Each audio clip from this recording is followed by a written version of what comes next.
All right, what's up, Lions? Welcome back to Mr. Shepherd's Neighborhood. I want to take you through some Town Hall 9 feedback from our last couple of wars. First thing I'm going to go into is 2 wars ago. I'm actually going to look at Ecom's attack on their number 3. Ecom's a Town Hall 10, but I'm going to show this attack as a Town Hall 9 because it really is pretty much a Town Hall 9 attack. He doesn't even need his 5th spell. He never uses a freeze. The extra 20 troop space, you'll see he doesn't need. Maybe an argument can be made that he needed his max golems. I don't know. This just to me, this is an attack that any one of our Town Hall 9s could do. It's basically a go wee. It doesn't even have the P.E.K.K.A.s or witches coming in. It's golems and wizards, and then he's got hogs on the back end. So if you watched the proper way to go wipe go wee wee video on Town Hall 9s, then you'll recognize this strategy. And it works real well because he's got that big open space. There's weak walls. He goes right for the queen to take her out. So what he does, let me walk you through it real quick. First thing he does is he's going to come in here to take out the clan castle to bait it. This clan castle pull is Ecom's kryptonite right now. He's really having trouble with it. If you look at the line here, because of where this line is, when the hogs come in, they're actually going to be standing right outside there attacking. So they're not going to trigger the clan castle. That's what happens to him. So if you really wanted to get a clan castle pull here, you wouldn't, with just a couple hogs, you'd need to either come in from up here, or you might actually even be able to get it from here, because if you look, this archer tower is set back one space from this one. There's a space here that isn't over on this side, so it might have been able to get it on this side. I don't know. But the clan castle pull gets him a little bit, but he does manage to finally get it. He pulls the clan castle troops over to this side, takes them out, and then he drops golems and he drops his king, creates a good funnel with wizards, brings everybody in this way, busts through this wall, and then drops a jump here to get everybody into the core. It all works real well. You're going to see his king do a ton of damage. His king is the main artillery on this attack, on the front side of this attack. All this starts going down, and then he brings backhand hogs in from this side, and those hogs do his cleanup for him. They take out the last few defenses, so he doesn't have to worry about his king and wizards getting out of the core. Just has the hogs come in and take out everything. To me, the most interesting thing for people to watch on this video, though, is the timing of everything. I'm gonna pause a few different times. Let me go ahead and get it started. I'm gonna pause and show you what he does timing-wise. He anticipates, he knows what's going to happen, so he anticipates his drops, and he drops them before a lot of people would, which is important because in some of these raids, if you're up against it with the last few seconds, those couple seconds can make the difference between a 2-star and a 3-star. So you see here, he dropped a couple hogs. Now he's got a little panic going on because he can't believe that he didn't get the pull, so he drops a few more. Once they get over here to the mortar, he finally gets the pull. Everything comes out. Let me speed it up just for a second. Actually, no, you know what, I won't. Because you'll miss one of the most important things. So, real quick here. Alright, so he's got his, I'm going to pause right here. Just one comment. If you look at his CC kill, Ecom actually brought a 2-2-3, which is 2 witches, 3 wizards, and 3 archers he brought. I would highly recommend bringing barbarians instead. You can see he actually dropped a few barbarians in addition to his CC kill. That's because you need those guys out in front. What they're doing is they're protecting your witches and wizards from splash damage from the CC's wizards. And also, they're the ones engaging with the skeletons so that so they don't get back here. And they give your witches time to create their own skeletons. So we'll start playing it again. Now, at this point, bam, here we go. Look up here. So 148 left. There's still a lot of clan castle troops up, right? And a lot of people would be watching. They'd be panicking a little bit. Do I need to drop my king? Should I drop a few more, these last two archers? Should I drop some more wizards? Ecom has the confidence. He knows that his clan castle kill is going to take this out. He's already got his golems down. He's already moved on mentally to this part of the attack, which is a skill. It's something that you just have to develop. The more you have confidence in your CC kill, you keep an eye on it just in case something unexpected happens. But I mean, look at this. He's got his wall breakers coming in. His golems are down. And this is working. Everything is doing exactly what you'd expect. It just takes some time, but there's no reason to wait. It's not going to change anything. He gets his wizards down. He's got a good funnel going there. Look at that. All these buildings on the outside are down, so the king goes straight in. So does the queen. Jump spell down. The king's going to lock onto this queen and jump over and take her out. Meanwhile, the golems are still tanking. They're still drawing the fire from the expos. Queen gets in. Queen starts taking things out. Wizards are doing cleanup duty. Now, watch this. Watch when he drops his hogs. Again, he anticipates when the hogs are going to be needed. He gets them in there before all this is cleaned out. He wants to get those hogs going. He knows he has a bunch, so these cannons aren't going to do anything to him. May as well get up there, take the cannons out, get the archer tower out. Look at this, guys. This is over, right? The town hall isn't even down yet, but this attack is over because he has so many hogs, he has so much stuff going on that these last few defenses aren't going to be a problem. His king is still up. His queen is still up. He's still got these two loons in the bag. He's still got a healing spell in the bag. He didn't even need any of that. This is where I get to, if he conserved a couple more hogs on his draw and on his CC pull, and he didn't need this heal spell, and he certainly didn't need these loons. He dropped them at the end just for cleanup. This is a Town Hall 9 attack, even though it was done by Town Hall 10. Any one of our Town Hall 9s should be able to do this same thing. Obviously, the level of his heroes is big. He's got 19 and 18 heroes, but that's attainable by Town Hall 9. So, really great attack, Ecom. Keep working on that CC pull. You'll get it eventually, I'm sure. The only other thing I want to show from this war, it's going to carry over a little bit, is from a defensive standpoint. So, my buddy Fierce here. Fierce's base. So let's take a look at this. Normally I don't show attacks and I won't show the whole thing. I just want to show the beginning and the troop layout. So if you look at this, you're going to see 24 loons, 3 lava hounds. This is a La Loon. I think it winds up being a quad loon if I remember correctly. This is a lava hound in the clan castle. So he's getting La Loon, which makes sense. He's got kind of weak, underdeveloped air defenses right now. I know he's working on that. This isn't a criticism on that. But just watch the attack, just the very beginning of this attack. What do? So this is a La Loon. They drop one balloon here, takes out this archer tower, and then moves on up and gets the clan castle pull.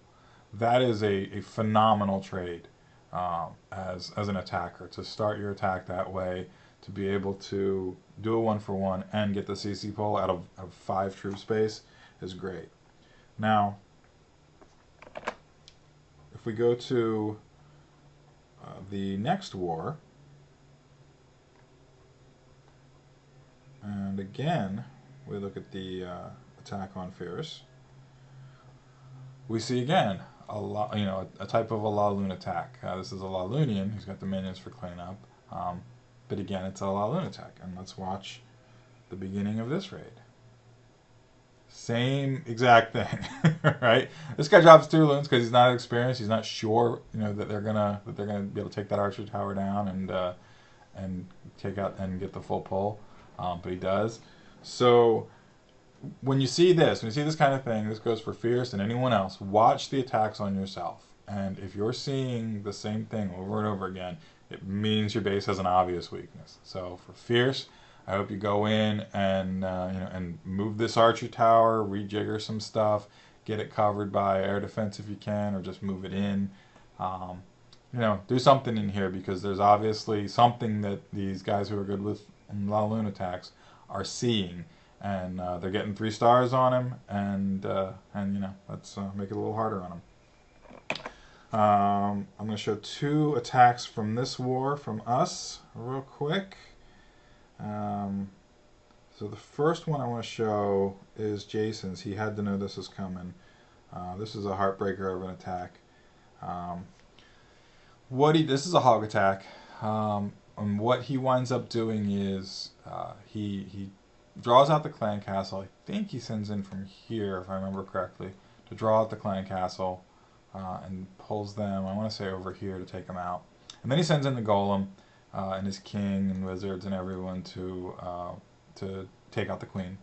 And then he brings his hogs in here because the hog pathing will do a great job of taking them around the possible double bomb spots here in the middle.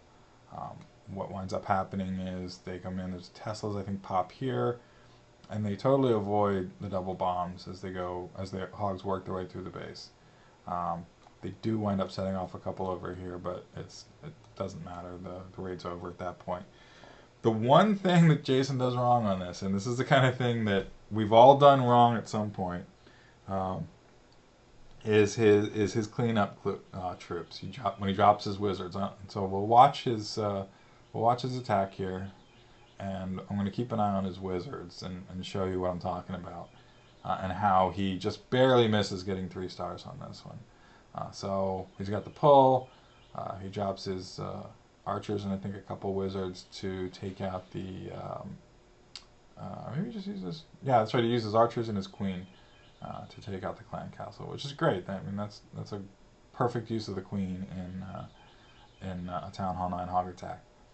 I love this. He doesn't panic. His wall breakers get taken out by the wizard, by splash damage from the wizard tower, but he doesn't panic. He still drops his king.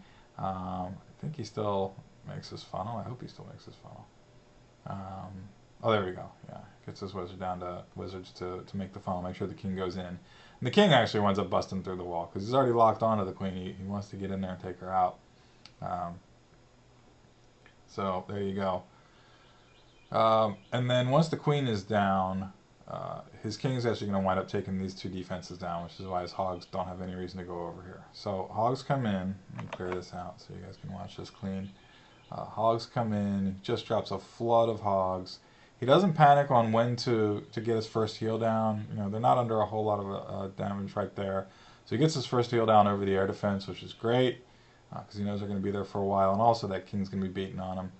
They head over here outside of the archer tower. They come in. There's 2 Teslas next to each other. You don't even have to worry about any bombs in between them.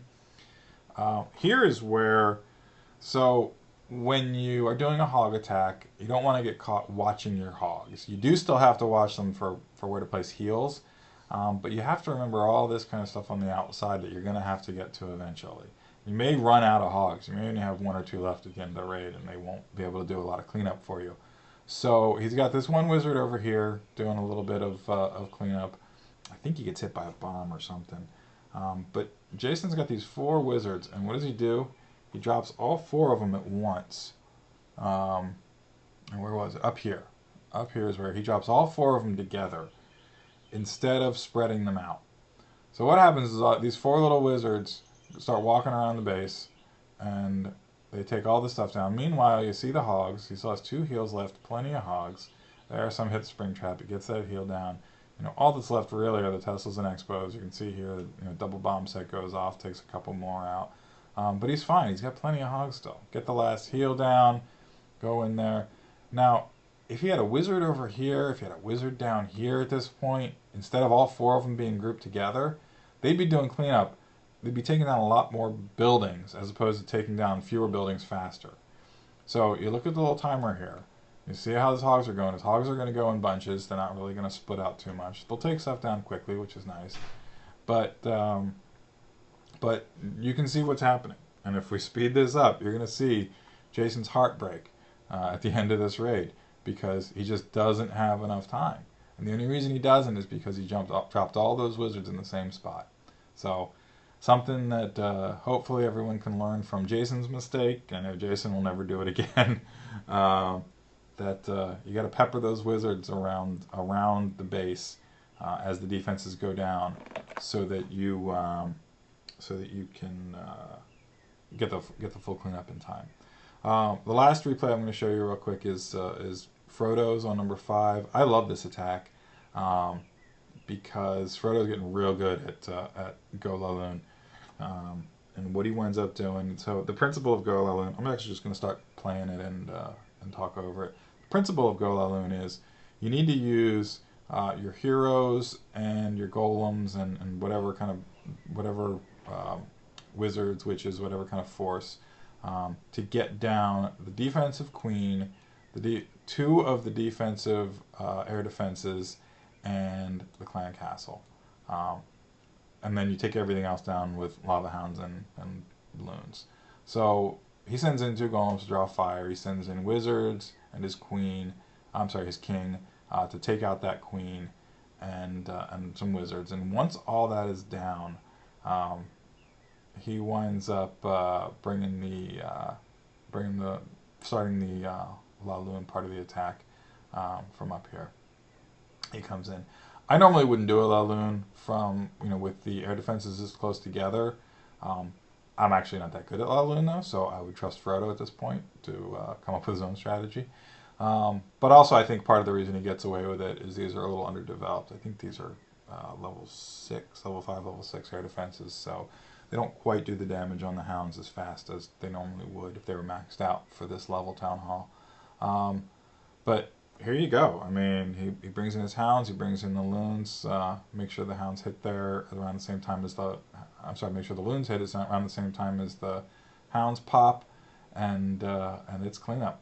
He's got enough loons. Once those air defenses are down, that he's got no problem with this base. Queen drops the queen. She's just cleanup in a raid like this. And look at that. I mean, look at all the pups he's got running around. Still 1 loon or maybe 2 floating around there. Queen's still running around. Plenty of cleanup. Really great attack, and a good sign, for the future for how we're learning how to use lava hounds. So that's it, guys. Thanks again.